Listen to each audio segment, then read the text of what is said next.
Hello बच्चों, स्वागत है आप लोगों का केमिस्ट्री वाला यूट्यूब चैनल पर। आज हम लोग क्लास 12 कक्षा 12 में उप सहसंयोजी यौगिक जो चैप्टर मैंने लिया है, पांचवा चैप्टर चल रहा है आपका उप सहसंयोजी यौगिक को कोऑर्डिनेशन कंपाउंड। को कोऑर्डिनेशन कंपाउंड के मैंने आप लोगों के दो तीन टॉपिक डिस्कस किए थे। उनमें को कोऑर्डिनेशन कंपाउंड मतलब उप सहसंयोजी यौगिकों का आईयूपीएसी नाम और सेंट्रल मेटल की ऑक्सीडेशन नंबर। आईयूपीएसी में जो मैंने आप लोगों को अभी तक बताया था वो दोनों टाइप के क्वेश्चन मैंने आपको बता दिए थे।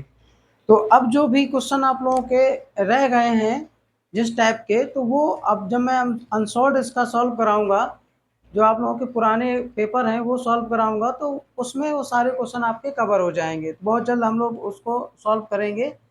तो फिलहाल आज का जो टॉपिक है, आज का मैंने इसी चैप्टर से टॉपिक लिया हुआ है। हम लोग देखने वाले हैं कॉम्प्लेक्स कंपाउंड में मैग्नेटिक प्रॉपर्टी, मतलब कि चुंबकीय गुण। और चुंबकीय गुण में हम लोग पता लगाने वाले हैं कि कॉम्प्लेक्स हमारा मैग्नेटिक होगा, पैरामैग्नेटिक होगा कि डाईमैग्नेटिक होगा, मतलब अनुचुंबकीय की प्रतिचुंबकीय होगा। ये आज की क्लास में हम लोग जानने वाले हैं। तो क्लास शुरू करने से पहले मैं चाहूँगा कि आप लोग ये लाइक्स और सब्सक्राइब वाला काम कर दें तो ज़्यादा अच्छा होगा, हमारा भी कॉन्फिडेंस बना रहेगा। तो पहले सबसे पहले हम लोग देखते हैं, क्लास शुरू करते हैं। तो क्लास में सबसे पहले हम लोग को क्या करना है कि कॉम्प्लेक्स लेना है। कॉम्प्लेक्स आपका दे रहेगा और कॉम्प्लेक्स में हम लोग क्या करेंगे, निकालेंगे अनुचुंबकीय मतलब पैरामैग्नेटिक या प्रतिचुंबकीय डाईमैग्नेटिक। ये देखेंगे कौन सा आपका प्रतिचुंबकीय है कॉम्प्लेक्स, कौन सा आपका अनुचुंबकीय है। इधर चमक रहा है क्या? इधर कहीं नहीं चमक रहा ना, हमको लग रहा है जैसे। तो हम लोग सबसे पहले एग्जाम्पल लेंगे। एग्जाम्पल है आपका हेक्सा। देखिए मैं ये नाम लिख रहा हूँ, वैसे आपका कॉम्प्लेक्स दिए होगा, डायरेक्ट फार्मूला भी दिए रहता है। तो पहले मैं नाम लिख रहा हूँ, फिर उसका फार्मूला बनाऊंगा, फिर इसके बाद उसमें मैग्नेटिक और पैरामैग्नेटिक निकालूंगा आपका, मतलब अनुचुंबकीय प्रतिचुंबकीय फाइंड करूंगा। तो पहला हम लोग क्या करेंगे, पहला एग्जाम्पल हम लोग ले रहे हैं hexa amine, hexa amine cobalt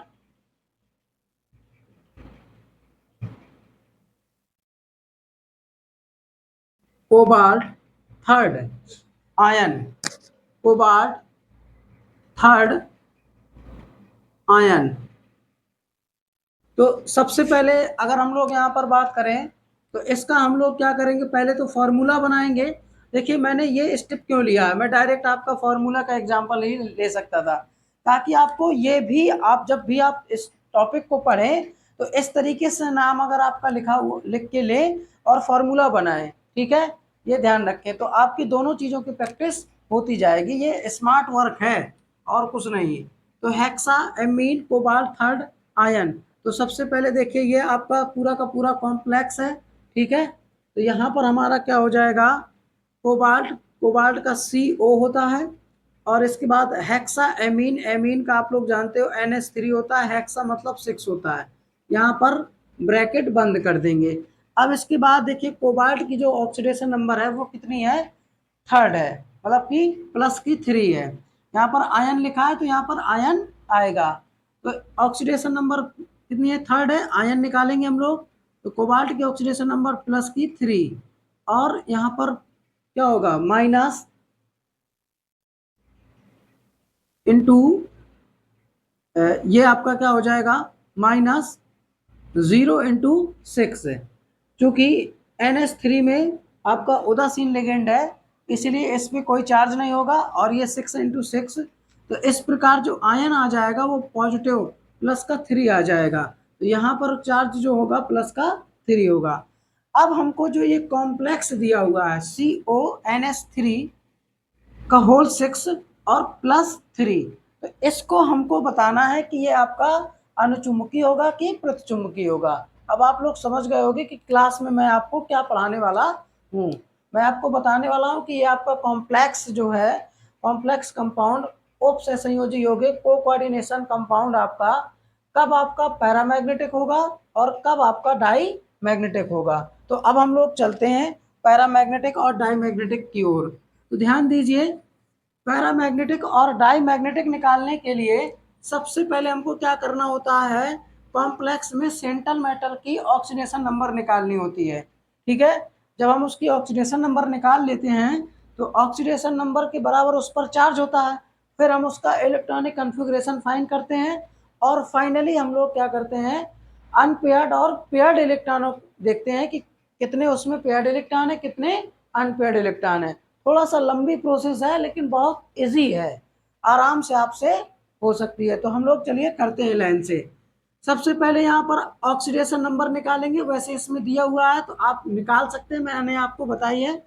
तो यहाँ पर इस कॉम्प्लेक्स में जो आपका कोबाल्ट है वो आपका हो जाएगा +3 के फॉर्म में। ठीक है, और कोबाल्ट का हम लोग क्या करेंगे, इलेक्ट्रॉनिक विन्यास, इलेक्ट्रॉनिक कन्फिग्रेशन फाइंड करेंगे। तो पहले हम लोग क्या करेंगे, नॉर्मल कोबाल्ट का, कोबाल्ट आपका क्या होता है 27 इसका एटॉमिक नंबर होता है, और इलेक्ट्रॉनिक विन्यास बनाएंगे तो 1s2 2s2 2p 6 3s2 3p6। अब यहाँ पर हमारा 3d और 4s। देखिए मैं इलेक्ट्रॉनिक विन्यास दूसरे तरीके से हमेशा पढ़ाता भी हूँ और वही करता भी हूँ। ठीक है, ऐसा मैं इसलिए करता हूँ ताकि हमको आगे की जो क्वेश्चन है वो सरलता पूर्वक बने। उसके डिटेल में मैं नहीं जाऊँगा, नहीं तो आज ये अनुचुंबकीय प्रतिचुंबकीय क्लास में नहीं हो पाएगा। तो उसकी डिटेल आप 11th क्लास का एक वीडियो है उसमें मैंने आप लोगों को बताया हुआ है, तो उसको देखें, या अभी हमको समय मिलेगा तो हम बाद में इसका वीडियो बना देंगे। तो हम बात करें 3D और 4s। तो पहले 4s में इलेक्ट्रॉन जाएगा, पहले हम उसको कंप्लीट करेंगे तो 4s2 और जितना शेष इलेक्ट्रॉन बचेगा 3d7 यहाँ पर हो जाएगा। अब हम लोग क्या करेंगे, कोबाल्ट ट्रिपल प्लस की CO यहाँ पर ट्रिपल प्लस है। तो देखिए जितना पॉजिटिव चार्ज होता है वह एलिमेंट उतने ही इलेक्ट्रॉन क्या करता है, त्याग देता है।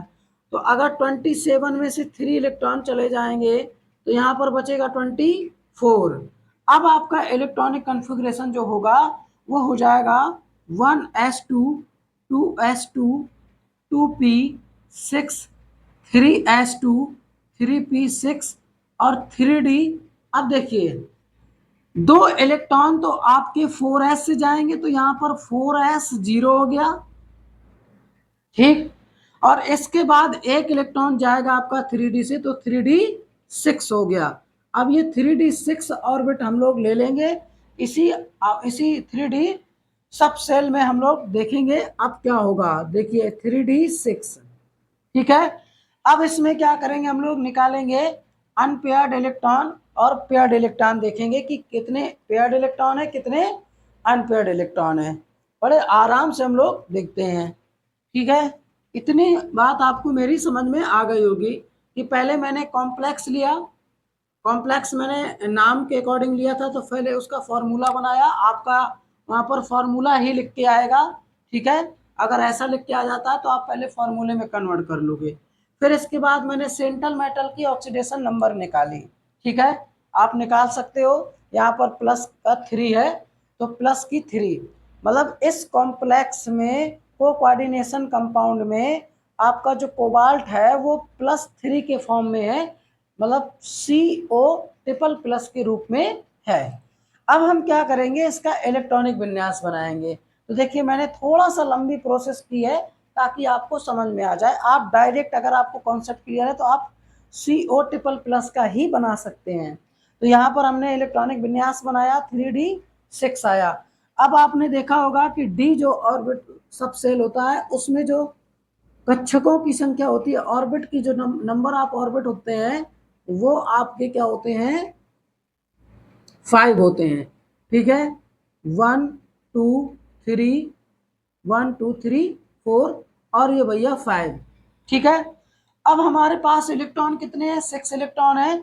तो हुंड के नियम के अकॉर्डिंग हम लोग क्या करेंगे कि पहले इसमें वन इलेक्ट्रॉन, प्रत्येक ऑर्बिटल में 1 इलेक्ट्रॉन फिलअप करेंगे, जो कि हमारे हुंड महाराज ने कहा था कि भाई साहब कक्षकों का युग्मन तब तक प्रारंभ नहीं होता जब तक उस पर प्रत्येक कक्षक में एक एक इलेक्ट्रॉन ना भर दिया जाए। तो पहला इलेक्ट्रॉन ये हुआ, दूसरा ये हुआ, तीसरा ये हुआ, और चौथा ये हुआ, पांचवा ये हुआ, छठवां ये हो गया। ठीक है, इस तरीके से ये 6 इलेक्ट्रॉन मैंने भर दिए।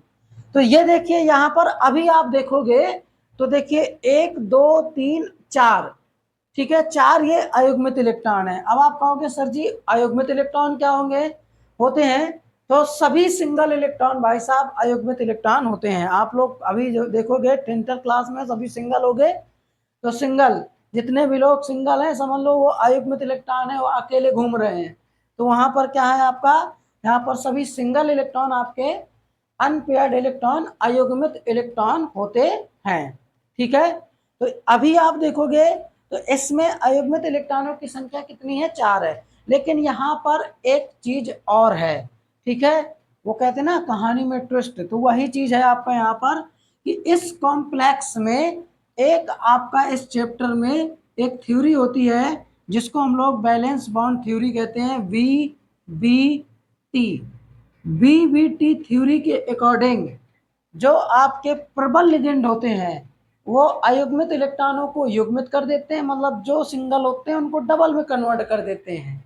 ठीक है, जो आपके प्रबल लिगेंड होते हैं वो क्या करते हैं, अयुग्मित इलेक्ट्रॉनों को युग्मित कर देते हैं, मतलब सिंगल को डबल में कन्वर्ट कर देते हैं।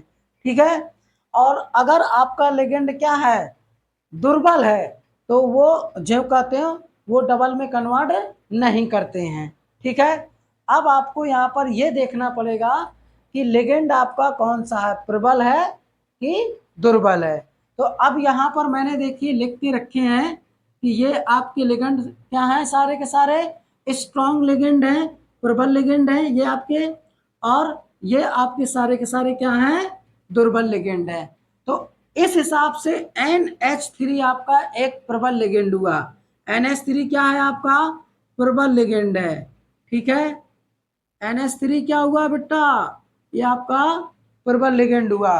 अब प्रबल लिगेंड क्या करते हैं, सभी सिंगल इलेक्ट्रॉनों को पेयर कर देते हैं, मतलब कि सभी सिंगल इलेक्ट्रॉनों को, सभी सिंगल को डबल में कन्वर्ट कर देते हैं। तो उसके अकॉर्डिंग अब आपका क्या हो जाएगा यहाँ पर, अब हो जाएगा इस तरीके से कुछ स्ट्रक्चर आपकी हो जाएगी। आप देखिए यहाँ पर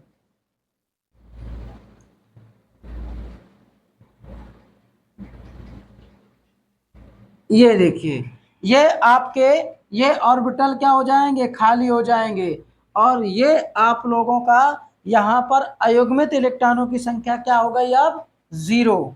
ठीक है, तो हम लोग क्या करेंगे, ये फाइनल कंडीशन देखेंगे। ठीक, फाइनल कंडीशन, अगर यहाँ पर लिगेंड क्या होता, दुर्बल होता, तो यहाँ पर अयुग्मित इलेक्ट्रॉनों की संख्या 4 मानी जाती और इसकी प्रकृति बदल जाती। तो देखिए जब आपके अयुग्मित इलेक्ट्रॉन क्या है, 0 है, अयुग्मित इलेक्ट्रॉनों की संख्या क्या है आपकी, 0 है। ठीक है, यहाँ पर आपका आपके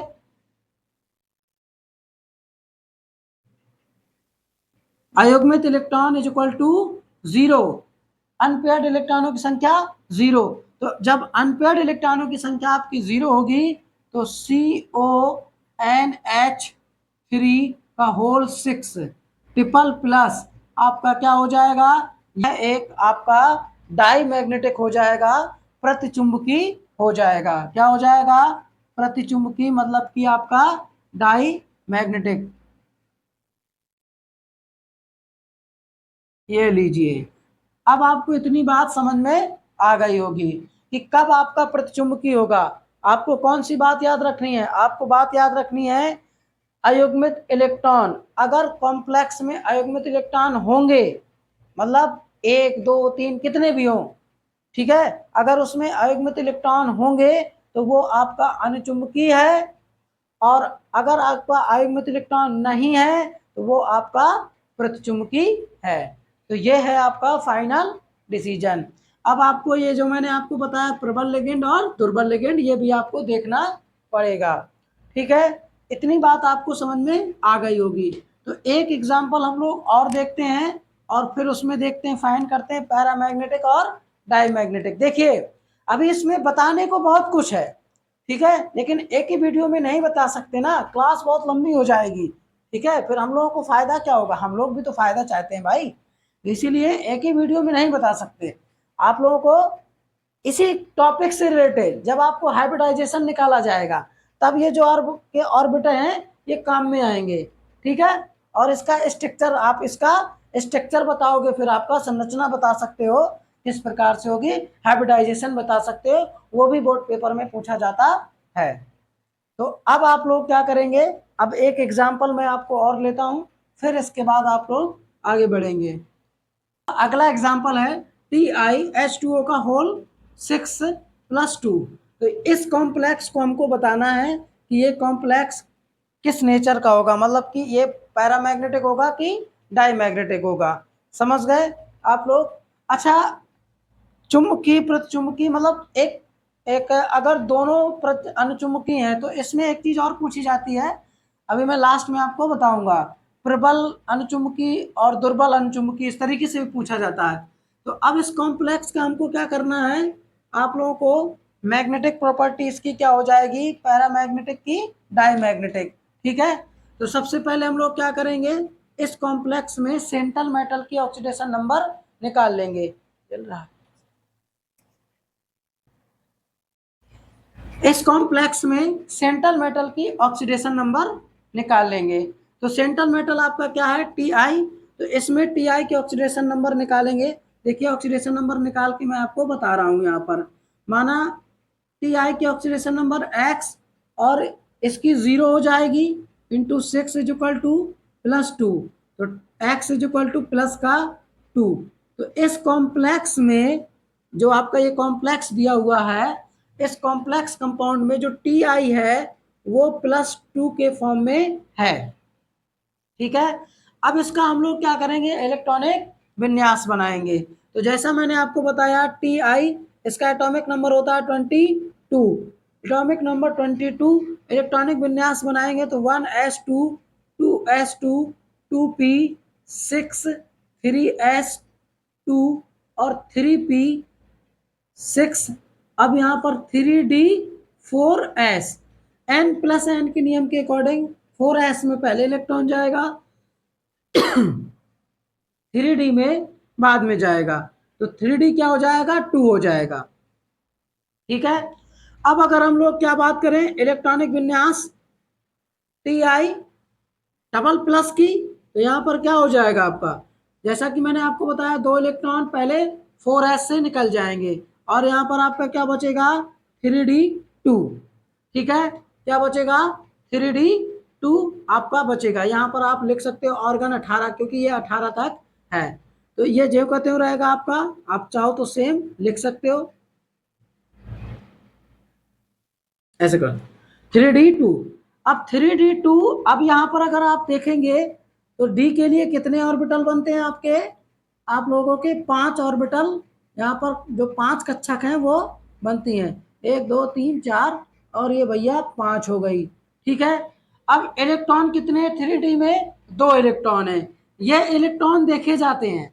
अब देखिए जैसे अब आपको ये चीज टॉपिक तैयार करना है, तो आप स्पीड में वीडियो देखेंगे, इधर उधर दिमाग लगा के देखेंगे तो नहीं तैयार होगा। अगर आप शांति पूर्वक देखेंगे, फोकस करके देखेंगे, तो आप लोगों को जरूर तैयार हो जाएगा, क्योंकि स्टेप बाय स्टेप सारी चीजें बताई जा रही है बिल्कुल सिंपल तरीके से, है ना। अब आप सोचोगे कि हम बिल्कुल फास्ट तरीके से चला के ऐसे लप लप करके देख लें तो फिर हो जाएगा, आप नंबर आ जाएंगे आपके, है ना, वैसे नंबर आ जाएंगे जैसे आप देखोगे। तो इस तरीके से आप लोगों को थोड़ा फोकस करके देखना पड़ेगा। तो ये वाले इलेक्ट्रॉन यहाँ पर जो 3d2 है, ये वाले इलेक्ट्रॉन यहाँ पर फिलअप किए जाएंगे। पहले हम लोग हुंड के नियम के अकॉर्डिंग इलेक्ट्रॉन भर देंगे, ठीक है। पहले 2 इलेक्ट्रॉन थे तो एक एक भर दिया, ठीक। अब यहाँ पर हम देखेंगे कि लिगेंड कौन सा है। देखिए ये लिगेंड आपको याद होने चाहिए, ठीक। अगर नहीं याद होता तो कमेंट बॉक्स में बता दीजिए कि नहीं याद कर पाएंगे, तो मैं आपकी इनकी ट्रिक बताऊंगा किस तरीके से आपको इनको याद कर सकते हो आप लोग। तो यहाँ पर आपका कौन सा लिगेंड है, आपका H2O एक प्रकार का दुर्बल लिगेंड है।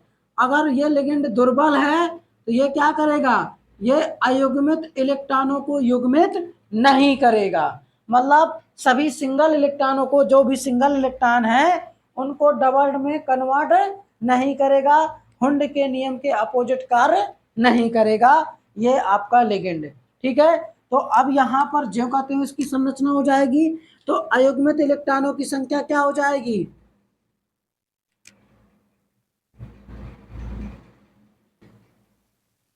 तो अयुग्मित इलेक्ट्रॉनों की संख्या बराबर 2। अब अयुग्मित इलेक्ट्रॉन कितने हैं? 2 हैं, इसीलिए इसका जो नेचर हो जाएगा ये आपका कौन सी प्रकृति का होगा? H2O का होल 6+2। ये आपका हो जाएगा अनचुंबकी, मतलब कि पैरा मैग्नेटिक। क्या हो जाएगा आपका? अनचुंबकी मतलब कि पैरा मैग्नेटिक। ये लीजिए। तो आप लोगों को मेरी बात समझ में आ गई होगी। अब एक बार इसी को आप फिर से देखिए कि मैंने क्या क्या किया। पहले मैंने कॉम्प्लेक्स में सेंट्रल मेटल केंद्रीय धातु परमाणु की ऑक्सीडेशन नंबर निकाली। उसकी जितनी ऑक्सीडेशन नंबर होती है माइनस प्लस में जो भी होगी वही उस पर चार्ज होता है। अगर ऑक्सीडेशन नंबर प्लस की है तो उस पर प्लस का चार्ज होगा उतना, अगर माइनस की आती तो उतना माइनस का चार्ज होता है। सिंपल बात है। इसके बाद उसी के अकॉर्डिंग हमने क्या किया? इलेक्ट्रॉनिक विन्यास बना लिया। ठीक है, ये काम हम आसानी से कर सकते हैं। इलेक्ट्रॉनिक विन्यास बनाने के बाद आप क्या करिए? 3D ले लीजिए, 3D ही आएगा ज्यादातर सब में। तो यहाँ पर आप कक्षकों में अयुग्मित इलेक्ट्रॉनों की संख्या निकाल सकते हैं। अब आप यहाँ पर सभी सिंगल इलेक्ट्रॉन अयुग्मित इलेक्ट्रॉन होते हैं, ये बात मेरी याद रखेंगे। ठीक है, अयुग्मित इलेक्ट्रॉन निकालने के यहाँ पर ये फिलअप करने के बाद फिर आप देखेंगे लिगेंड आपका कौन सा है। अगर आपका लिगेंड क्या है? प्रबल है। मेरी बात ध्यान से सुनिए। अगर आपका लिगेंड क्या है? प्रबल है, तो सिंगल इलेक्ट्रॉनों को वो डबल में कन्वर्ट कर देगा, मतलब अयुग्मित इलेक्ट्रॉनों को युग्मित कर देगा। ठीक है, और अगर आपका लिगेंड दुर्बल है तो वो ज्यों का त्यों रहेगा, मतलब अगर उसमें इलेक्ट्रॉन अगर अनपेयर्ड है, ठीक है, तो वो पेयर नहीं बनाएगा, पेयर्ड इलेक्ट्रॉन में कन्वर्ट नहीं करेगा। ये बात आपको ध्यान रखनी है। ठीक है, और जिसमें अयुग्मित इलेक्ट्रॉन उपस्थित होते हैं वो आपका अनुचुंबकी होता है। जिसमें अयुग्मित इलेक्ट्रॉनों की संख्या 0 तो वो आपका प्रतिचुंबकी। ठीक है, यहाँ पर आपको ध्यान रखना है, ये वाला फॉर्मूला आपको याद रखना है। अगर आपके पास अयुग्मित इलेक्ट्रॉन है, अयुग्मित इलेक्ट्रॉन है, तो आपका क्या हो जाएगा? आपका अनुचुंबकी हो जाएगा। और अगर आपका अयुग्मित electron not is equal to अयुग्मित इलेक्ट्रॉन, मतलब अयुग्मित इलेक्ट्रॉन नहीं है, ठीक है, 0 है, तो ये आपका क्या हो जाएगा? प्रतिचुंबकी हो जाएगा। ये आपको ध्यान देना है। ठीक है, मतलब कि ये आपका पैरामैग्नेटिक और ये आपका डाईमैग्नेटिक। ठीक है, ये आप लोगों को ध्यान रखना है। तो हम लोग आज की वीडियो यहीं पर समाप्त करते हैं। आप लोगों को ये टॉपिक समझ में आ गया होगा। अगर आप इसको ध्यानपूर्वक देखेंगे तो आपको समझ में आ जाएगा। अगर आप लोग वीडियो पे पहली बार देख रहे हैं वीडियो को, तो आप लोग चैनल को सब्सक्राइब करके जाएं और वीडियो को लाइक कर दें अगर आपको वीडियो अच्छा लगा हो तो। अब हम लोग इसी चैप्टर के अगले टॉपिक में मिलेंगे। इनका जो आप लोगों का हाइब्रिडाइजेशन है, संकरण है, उसको फाइंड करेंगे। ठीक है, कॉम्प्लेक्स में सेंट्रल मेटल का जो आपका हाइब्रिडाइजेशन होता है उसके बारे में हम लोग चर्चा करेंगे। बहुत बहुत धन्यवाद आप लोगों का।